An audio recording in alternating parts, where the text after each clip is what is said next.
जय श्री कृष्ण। श्री सीता जी राम जी के साथ वन चलने को चाहती हैं। माता कहती हैं यदि सीता घर में रहें तो मुझको बहुत सहारा हो जाए। विवेकमय प्रिय वचन कहकर राम जी ने माता को संतुष्ट किया।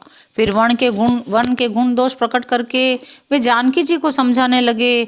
माता जी के सामने सीता जी से कुछ कहने में राम जी सकुचाते हैं, पर मन में यह समझकर यह समय ही ऐसा है, वे बोले राजकुमारी मेरी सिखावन सुनो।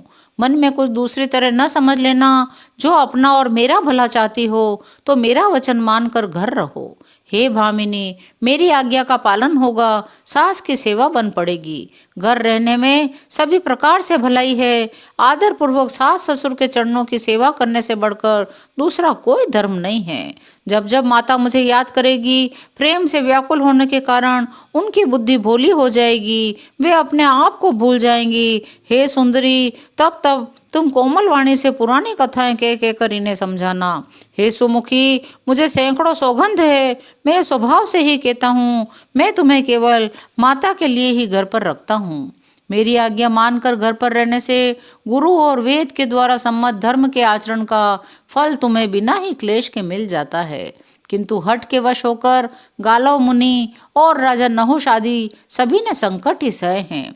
हे सुमुखी, हे सयानी, सुनो, मैं पिता के वचन को सत्य करके शीघ्र लौटूंगा, समय जाते देर नहीं लगेगी। मेरी सीख सुनो, यदि प्रेम वश हट करोगी तो परिणाम में दुख पाओगी। वन बड़ा कठिन है, क्लेशदायक है, भयानक है। वहाँ धूप, जाड़ा, वर्षा, हवा सभी बड़े भयानक हैं।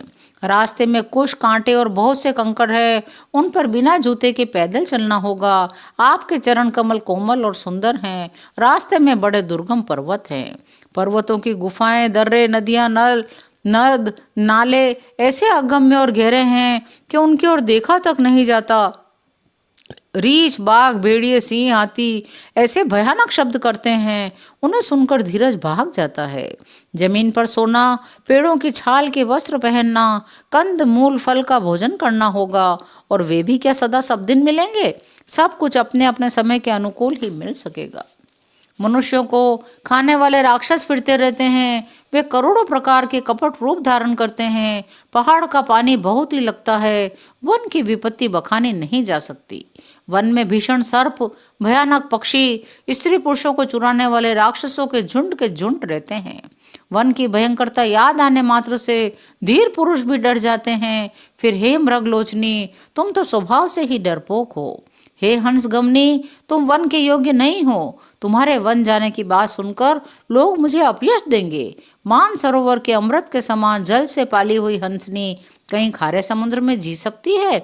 नवीन आम के वन में विहार करने वाली कोयल क्या करील के जंगल में शोभा पाती है? हे चंद्रमुखी, हृदय में ऐसा विचार कर तुम घर ही पर रहो। वन में बड़ा कष्ट है। स्वाभाविक ही हित चाहने वाले गुरु और स्वामी की सीख को जो सिर चढ़ाकर नहीं मानता, वह हृदय में भरपेट पछताता है। उसके हित की हानि अवश्य होती है। प्रियतम के कोमल और मनोहर वचन सुनकर सीता जी के सुंदर नेत्र जल से भर गए। श्री राम जी की यह शीतल सीख उनको कैसी जलाने वाली हुई, जैसे चकवी को शरद ऋतु की चांदनी रात होती है। जानकी जी से कुछ उत्तर देते नहीं बनता।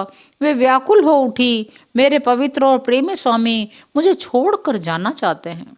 नेत्रों के जल को जबरदस्ती रोककर वे पृथ्वी की कन्या सीता जी हृदय में धीरज धरकर सास के पैर लगकर हाथ जोड़कर कहने लगी, हे माँ, मेरी इस बड़ी भारी डिठाई को क्षमा कीजिए। मुझे प्राणपति ने वही शिक्षा दी है जिससे मेरा परम हित हो, परंतु मैंने मन में समझकर देख लिया, पति के वियोग के समान जगत में कोई दुख नहीं है। हे प्राणनाथ, हे दया के धाम, हे सुखों के देने वाले, हे सुजान, हे सुंदर, हे रघुकुल रूपी कुमुद के खिलाने वाले चंद्रमा, आपके बिना स्वर्ग भी मेरे लिए नरक के समान है। माता, पिता, बहन, प्यारा भाई, प्यारा परिवार, मित्रों का समुदाय, सास ससुर, गुरु, स्वजन, बंधु बांधव, सहायक, सुंदर, सुशील, सुख देने वाला पुत्र, हे नाथ, जहाँ तक स्नेह और नाते हैं, पति के बिना स्त्री को सभी सूर्य से भी बढ़कर तपाने वाले हैं।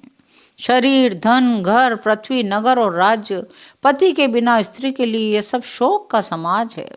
भोग रोग के समान है, गहने भार रूप है, संसार यम यातना के समान है। हे प्राणनाथ, आपके बिना जगत में मुझे कहीं कुछ भी सुखदाई नहीं है। जैसे बिना जीव के देह, बिना जल के नदी, वैसे ही हे नाथ बिना पुरुष के स्त्री है। हे नाथ, आपके साथ रहकर आपका शरद पूर्णिमा के निर्मल चंद्रमा के समान मुख देखते रहने से ही मुझे समस्त सुख प्राप्त होंगे।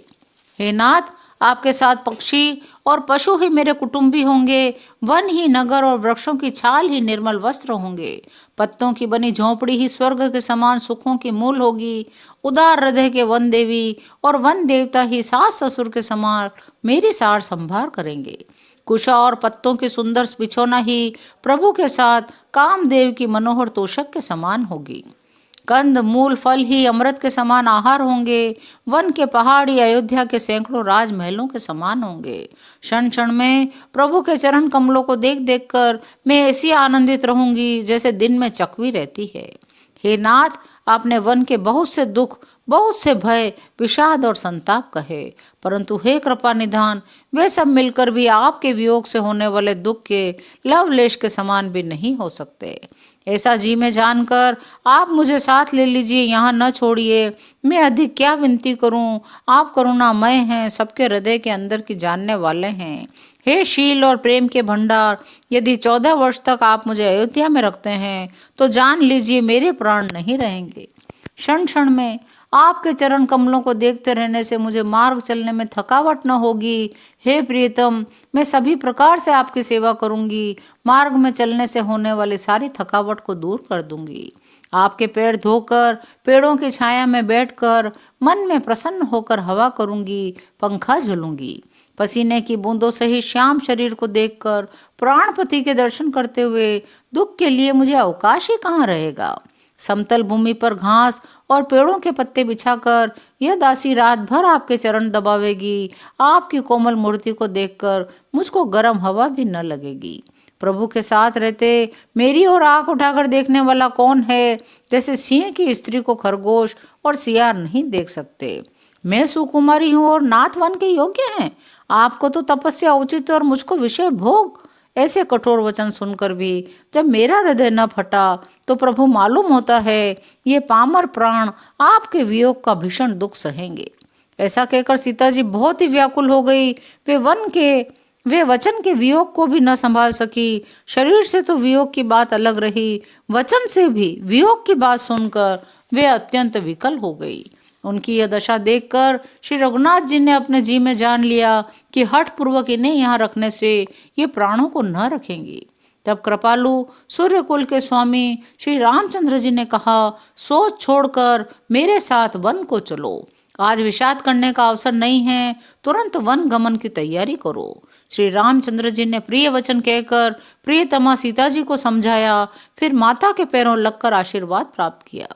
माँ ने कहा, बेटा जल्दी लौटकर प्रजा के दुख को मिटाना, यह निठुर माता तुम्हें भूल न जाए। हे विधाता, क्या मेरी दशा भी फिर पलटेगी? क्या मैं अपने नेत्रों से इस मनोहर जोड़ी को फिर देख पाऊंगी? वह सुंदर दिन और शुभ घड़ी कब होगी जब तुम्हारी जननी जीते जी तुम्हारा चांद सा मुखड़ा फिर देखेगी? हे तात, वत्स, लाल, रघुपति, रघुबर कह कहकर मैं फिर कब तुम्हें बुलाकर हृदय से लगाऊंगी, हर्षित होकर तुम्हारे अंगों को देखूंगी। माता स्नेह के मारे अधीर हो गई हैं, वे इतनी अधिक व्याकुल हैं कि मुंह से वचन नहीं निकलता। श्री रामचंद्र जी ने अनेक प्रकार से उन्हें समझाया, वह समय और स्नेह वर्णन नहीं किया जा सकता। तब जानकी जी सास के पांव लगी और बोली, हे माता सुनिए, मैं बड़ी ही अभागिनी हूँ। आपकी सेवा करने के समय देव ने मुझे वनवास दे दिया, मेरा मनोरथ सफल न किया। आज की कथा यहीं विराम लेती है, शेष अगले अंकों में। जय श्री राम।